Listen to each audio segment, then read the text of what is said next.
Eureka! Nous allons voir ensemble comment fabriquer une porte de meuble en bois. Voici les différentes étapes à suivre.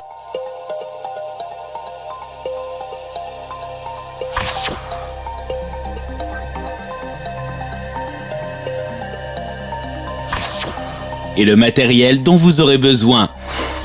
Une défonceuse, une scie sauteuse, du papier de verre, un guide pour défonceuse, un mètre-ruban, un masque, des lunettes et un casque, un crayon, une fraise à rainurer et une fraise à languette, de l'alcool à brûler, de la colle à bois, des planches de bois, des serre-joints et un chiffon.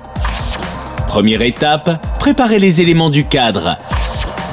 Il faut d'abord découper les planches qui vont constituer le cadre, puis préparer l'assemblage mi-bois. Coupez 4 morceaux de bois par paire à la scie sauteuse selon les dimensions que vous désirez. 2 doivent être moins longs. Nous prendrons les dimensions suivantes.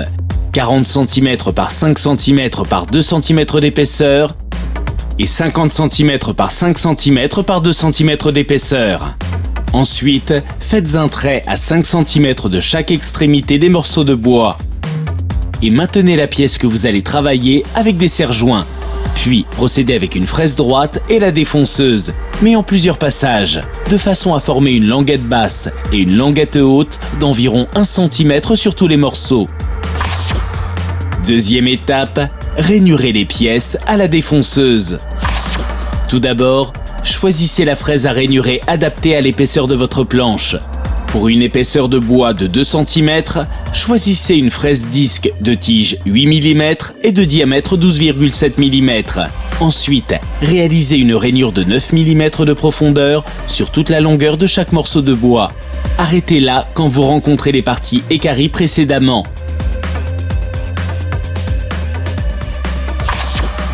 Troisième étape, collez le cadre. Pour que le collage soit efficace, préparez les surfaces à en coller. Pour cela, poncez la surface concernée au papier de verre. Puis nettoyez-la avec un chiffon imbibé de dégraissant. Avec une colle adaptée, réunissez 2 morceaux de bois préparés à plat, un court et un long, pour former un angle droit. Et faites de même avec les 2 morceaux restants. Faites bien attention à ce que la rainure soit à l'intérieur. Quatrième étape, découpez le panneau intérieur. Le panneau va devoir se placer à l'intérieur du cadre. Sachant que la fraise aura creusé une rainure de 9 mm de profondeur, il faudra ajouter 1,8 cm en largeur et 1,8 cm en longueur. Nous garderons une épaisseur de planche similaire au cadre pour éviter de compliquer la démonstration. Les dimensions du panneau intérieur sont alors 31,8 cm par 41,8 cm par 2 cm. Poursuivez en découpant la planche avec la scie sauteuse. Cinquième étape, préparez les languettes du panneau intérieur. Utilisez une fraise à languette composée de 2 disques arénés montés sur une même tige pour réaliser les languettes qui viendront s'insérer dans les rainures du cadre. Réglez l'écart entre les 2 disques arénés afin que l'épaisseur de la languette obtenue s'insère parfaitement dans la rainure. Et réglez la hauteur de la fraise pour réaliser une languette à 4 mm du bord. Sixième étape, assemblez cadre et panneau.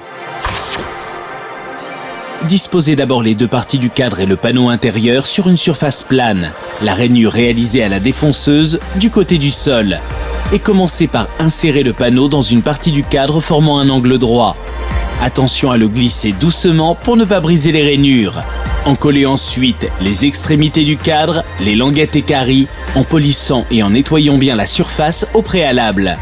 Puis, glissez la languette du panneau intérieur dans les rainures de la deuxième partie du cadre et maintenez l'assemblage mi-bois avec des serre-joints. Septième étape, ajoutez charnière ou rail selon le besoin. Selon l'utilisation que vous souhaitez faire de votre porte, vous pouvez ajouter des charnières ou des vantaux par visserie adaptée pour une porte battante ou pliante, ou bien des rails pour une porte coulissante. Et voilà, maintenant, c'est à vous de jouer.